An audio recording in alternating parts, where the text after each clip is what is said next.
Kirby, that's a name you should know. Kirby, one of the most well-known platforming game series by Nintendo. Everybody loves the guy. Except the ones who don't. Even though he's not the most well-known, he's certainly, and I can't believe I'm saying this, the most adorable. I kinda like the guy. So I thought it'd be a great idea to introduce you guys to the game that got me started on the series, Kirby Superstar Ultra for the DS.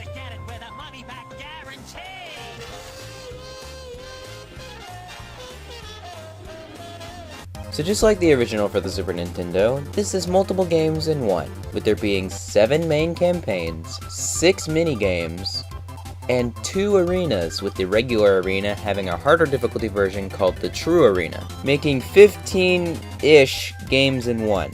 That's a lot of Kirby! And the main campaigns aren't just little hinky-dink Kirby adventures.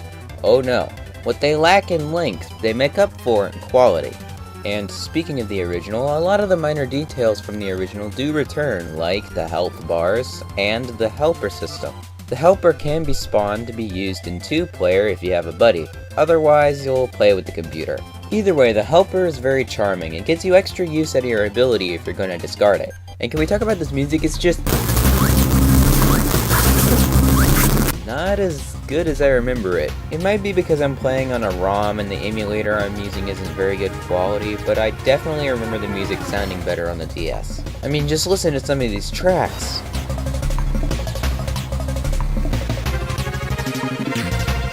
Quality Kirby music right there. And also, Dreamland has never looked better than ever. The world design is phenomenal. Just, it's very crisp. Especially for the original. Good job out there, guys. You're doing great. So now let's talk about the different types of play. Usually you get your level by level side-scrolling that Kirby's known for, but once in a while, like in the Great Cave Offensive, you'll get a new gameplay style like Metroidvania Treasure Exploration, which is awesome. Also, with all the games included giving it tons of replay value, you're not going to run out of Kirby anytime soon. So this game really doesn't have a definite story. It's more along the lines of each campaign has its own story that kinda intertwines but really doesn't, so that you can play one without having to play the others, but if you played the others, you see that it kinda continues after one another, like a chapter book. So I'm gonna kinda quickly discuss the plot of each of the main campaigns, with the first one on our list, Spring Breeze.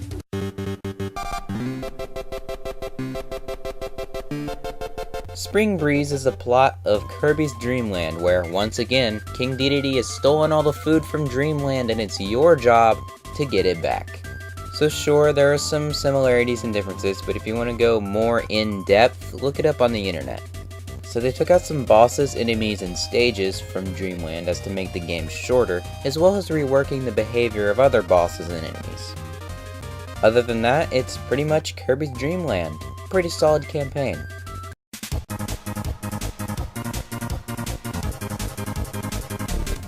So, next up is Dynablade. In it, a bird dude, which if you've watched the cartoon or read the name of the game, would know as Dynablade, no big surprise, is destroying Dreamland's crops, and that makes everyone really sad. So Kirby sets off to get Dynablade to stop destroying everything, only for him to find out that not only is Dynablade a girl, but that she also has babies. So after everything's said and done, Kirby decides to help raise the Dynablades to become big, strong little baby birds. Beautiful.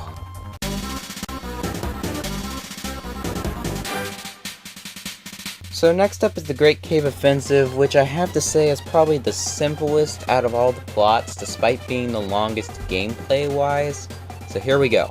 Kirby is seen taking a walk, when suddenly he falls down a hole, and now he has to escape said hole. No, I'm serious, that's it.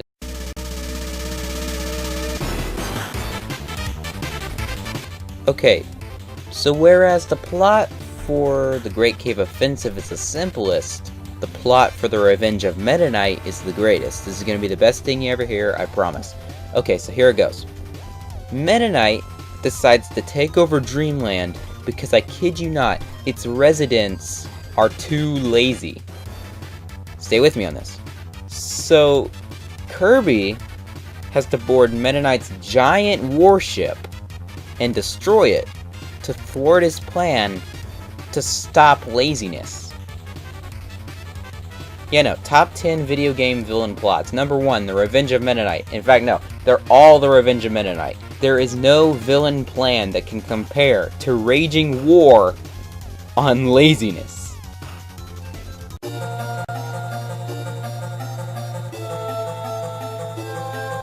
So, Milky Way Wishes is kinda interesting. At the beginning, it shows us that the sun and moon are fighting for some reason, and this little guy called Marx tells us to find someone called Nova, an ancient being from long ago. So, Kirby sets off on a galactic quest to find him, and once we do, it turns out when you wake him up, you get a free wish, which is actually pretty cool. But Marx butts in and steals the wish for himself to become this all-powerful evil being, and then he tries to kill you, which is not cool. So after killing Marx and destroying Nova, he goes off to stop the fighting between the sun and the moon, and everything is back to normal. Somehow. And finally, we can now talk about the 2 new campaigns that was added into the game, Revenge of the King and Meta Nightmare Ultra.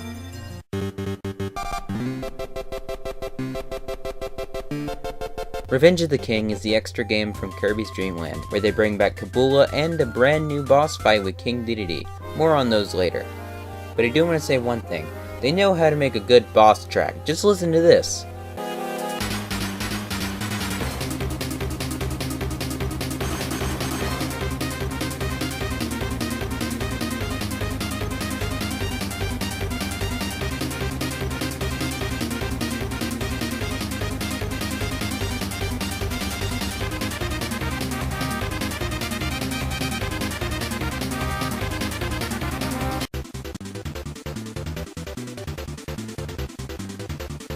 And finally we have Meta Nightmare Ultra, which is a reimagining of something they did in Kirby's Nightmare in Dreamland, where you got to play through the entire game as Meta Knight. I know, crazy, right? So this time you get to play through the 5 original campaigns: Spring Breeze, Dyna Blade, The Great Cave Offensive, The Revenge of Meta Knight, and Milky Way Wishes. When you finish the Milky Way Wishes level, you rebuild Nova and wish to fight the greatest warrior in the galaxy.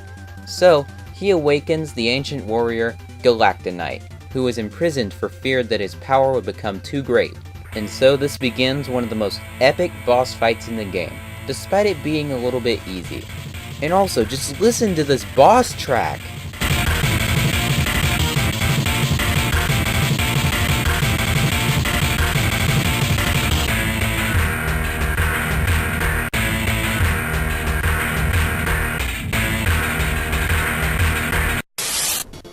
And now it's time to talk about one of the most important parts of any game, the gameplay. So, once again, it is Kirby's job to take on the abilities of enemies around him and take down some bosses to save the day. And thankfully, explaining the controls has already been taken care of. Thanks for doing my job, guys.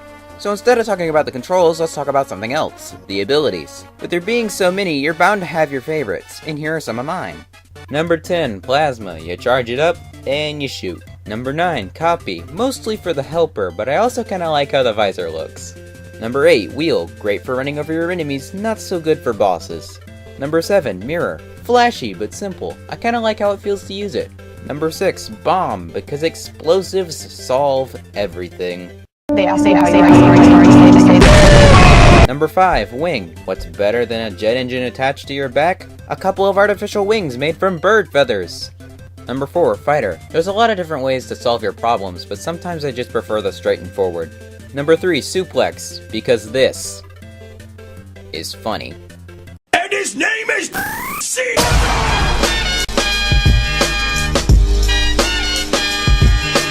Number 2, Ninja. Ninja, whoa! And finally, number 1, Yo-Yo, cause what's deadlier than every other thing on this list? A toy from the 60s, made from plastic and string, of course.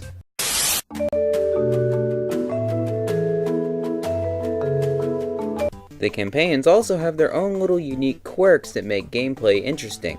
Take for instance, Milky Way Wishes. In it, you can't copy the enemy's abilities, so you have to go through other levels to find the copy essences so that you can use your abilities at any time. Another good example is the Great Cave Offensive, where in it you have a mini objective to collect 60 treasures. These treasures range from a lot of different items from other games, like Captain Falcon's helmet, the screw attack, a golden watering can, a Mr. Saturn, and That's the Triforce.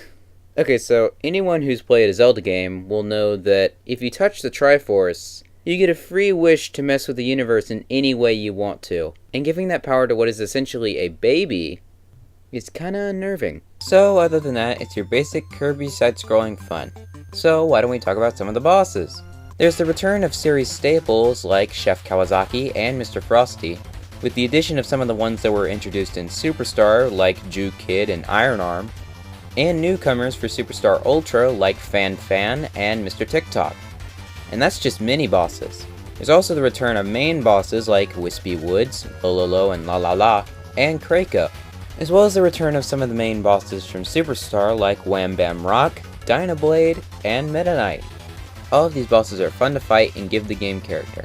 Later on through the game you'll unlock some arenas. The arena lets you play it kinda like a little bit of a boss rush type deal, where you choose whatever copy ability you want and go as far as you can without dying. Then there's Helper to Hero, where you play as any one of the helpers to do the same arena. Both modes are very enjoyable and add a lot of replay value. One of my favorite boss fights is the Computer Virus. It is essentially a turn-based battle with a computer. The computer will spawn enemies like a slime, a wizard, a knight, a dragon, and a puppet. All the different enemies will either cast different attacks or put up their defenses while you try to defeat them. I like how at the end of the boss fight it does like regular RPGs and gives you random stat boosts that mean absolutely nothing. You know, because it's funny.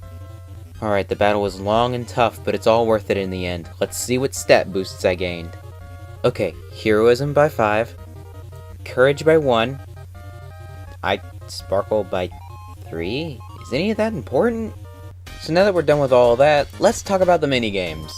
There are a couple to choose from, like Megaton Punch, where you go 3 rounds to get the biggest punch, Samurai Kirby, a basic button pressing game to test your reflexes, Gourmet Race, a 3-lap race against King Dedede to collect food, Kirby on the Draw, where you shoot some cards as Wild West Kirbys, and Snack Tracks, where you lay down in front of a conveyor belt and have food go into your mouth, but you also have to get rid of bombs and worms and tomatoes to get the highest score. And Kirby Card Swipe, another reaction-based game where you use the touchscreen to find out which card matches the one shown. All of them are pretty simple, but enjoyable. And with as much content as there is, I don't think you're gonna run out of stuff to play anytime soon. And if you do, you can always play it again. So the climax for Kirby Superstar Ultra is a really interesting one, because there's not really an ending. But there is one thing I've yet to mention, that being the True Arena. The True Arena is a 10-foe boss rush that you unlock after completing all the main campaigns and the other 2 arenas. It gives you 6 familiar bosses and then finishes off with the final 4, which are the hardest bosses in the game. 2 I've already introduced to you to, Masked Dedede and Galacta Knight, with the other 2 being Wham Bam Jewel from Helper to Hero, and one specific to the True Arena, Mark's Soul. No, not Mark's. Mark's. It's spelled with an X. No, you know what I'm talking about. So you're probably wondering, what happens when you beat it? Well, I don't have the footage of it.